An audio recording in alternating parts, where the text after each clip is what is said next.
மானஸ் பக்கங்கள். Hi friends, இது மாலிகாவின் கேளுங்க கதை கேளுங்க. மானஸ் எழுதிய ஒரு கூட்டு பறவைகள், அத்தியாயம் 85. ஒரு நிமிஷம் நில்லு என்று வருணை நிறுத்தினாள் மிருணாளினி. அவன் நின்றான். இங்க வா என்றாள். அவள் அருகில் வந்து நின்றான். சில நிமிடங்கள் கையை கட்டி அவனை அழுத்தமாக பார்த்து கொண்டு இருந்தாள். உனக்கு என்ன சின்ன வயசுலேருந்தே பிடிக்காதில்ல? அவள் கேள்வியில் திகைத்து அவள் முகத்தை பார்த்தான் வருண். இப்போவும் உன் அண்ணனை உன்கிட்ட இருந்து நான் பிரிச்சுட்டு தான் நினைக்கிறியா? அவன் இல்லை என்பதாக தலையசைத்தான். நாம் எல்லாரும் இங்கே கீழ் வீட்டில் இருந்தப்போ உனக்கு விவரம் தெரியாத வயசு. விவரம் நல்லா தெரிகிறப்போ நீங்கள் பண்ருட்டி போயிட்டீங்க. ஆனால் தருண் அப்படி இல்லை. அவன் பிறந்ததிலிருந்தே என் கூடவே இருந்தவன். அதனால தான் நான் அங்கே வந்தப்போ அவனால் எங்ககிட்ட ஒட்டிக்க முடிஞ்சது. உன்னால் அது முடியலை. நீ அவன் வாழ்க்கையில் வர்றதுக்கு முன்னாடியே அவன் கூட இருந்தவன் நான். அதனால் அவனுக்கு என் கூட இருக்க பிடிச்சிருந்தது. அது மட்டும் இல்லாமல் நீ எப்போவும் உங்கள் அம்மா கூடவே இருப்ப. நாங்கள் கூப்பிட்டா கூட வரமாட்டேன். அதனால் நாங்களும் விட்டுடுவோம். ஆனால் உன் மனசில் இருந்தது இதுதானே, நான் தருணை உன்கிட்ட இருந்து பிரிக்கிறேன்னு. என் கண்ணை பார்த்து உண்மையை சொல்லு. அவன் நிமிரவே இல்லை.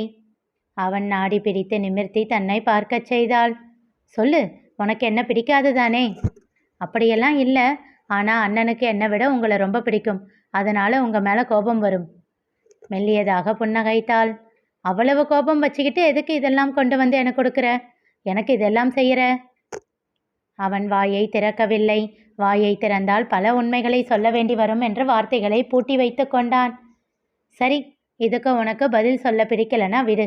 நீ கொடுத்த எல்லாத்தையும் நான் ஏற்றுக்கிறேன். ஆனால் ஒரே ஒரு கண்டிஷன். என்ன உன்னோட அக்காவை நினச்சி அந்த பாசத்தில் இதை கொடுத்துருந்தேன்னா நான் வாங்கிக்கிறேன். அதே உங்கள் அப்பா எங்களை ஏமாத்தினதுக்கு பிராய்ச்சித்தமாக இதை கொடுக்குற அப்படின்னா எனக்கு இது வேண்டாம். இல்லை, பாசத்தில் தான் என்றான் இறங்கிய குரலில். அப்போ இன்னமும் என்ன அக்கான்னு கூப்பிட உனக்கு மனசு வரலையே? அவங்கிட்ட சொல்கிற அக்கா கல்யாணத்துக்கு அப்புறம்னு. ஆனால் ஒரு வார்த்தை கூட என்ன அக்கான்னு கூப்பிடலையே. அப்புறம் எப்படி இதை பாசம்னு நான் எடுத்துக்கிறது? அவன் பதில் சொல்லாமல் அமைதியாக இருந்தான். தன் கையில் இருந்த பத்திரத்தை டீப்பாயின் மேல் வைத்துவிட்டு, உன்னோட பதிலில் தான் என்னோட முடிவு இருக்கு என்றாள். அவன் வாயை திறக்கவே இல்லை. டேய், உன்னை என்ன கொலை குத்தமாக பண்ண சொன்னாங்க?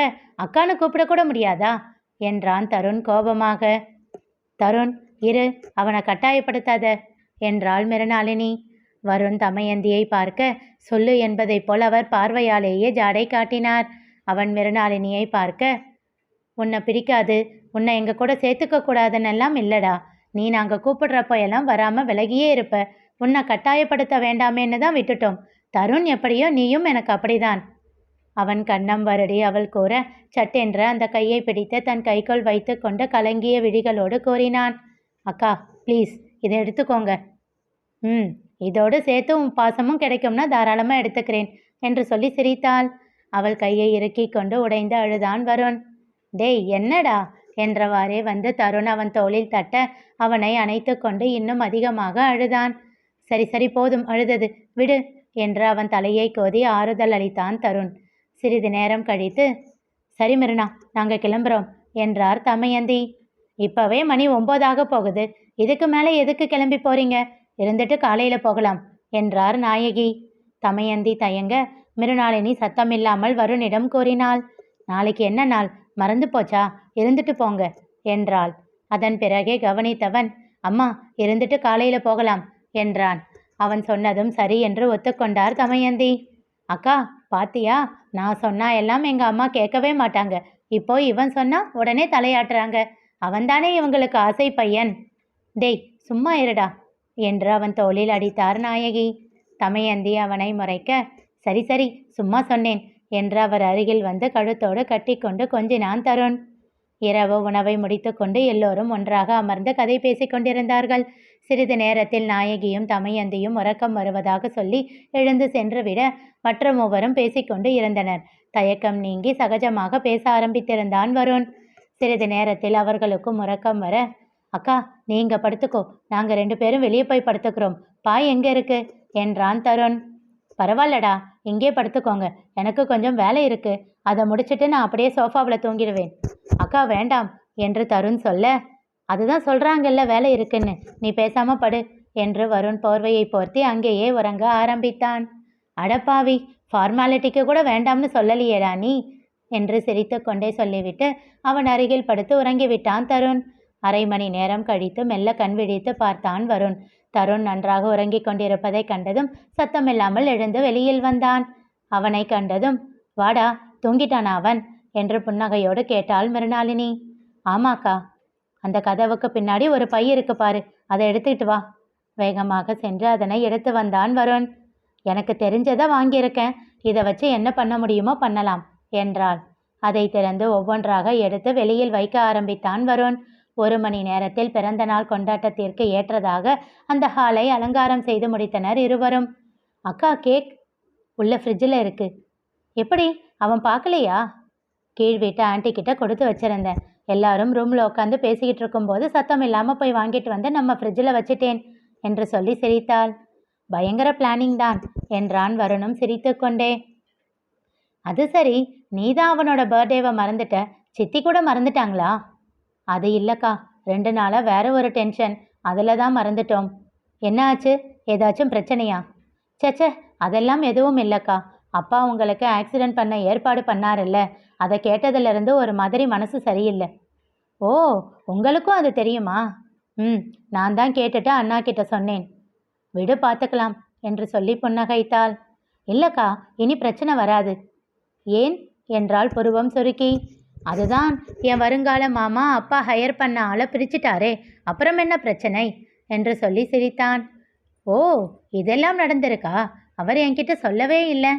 அக்கா, இப்போ சொல்லி என்ன பிரயோஜனம்? கல்யாணத்துக்கு அப்புறம் சொன்னாலாச்சும் ஏதாவது ரொமான்ஸ் நடக்கும் என்று சொல்லி குறும்பாக சிரித்தான்.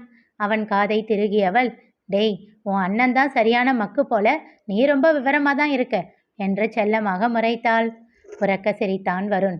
டேய், சத்தம் போடாதடா என்று அவனை அடக்க அவள் தாடையை பிடித்து கடிகாரத்தை பார்க்கச் செய்தான் வருண்.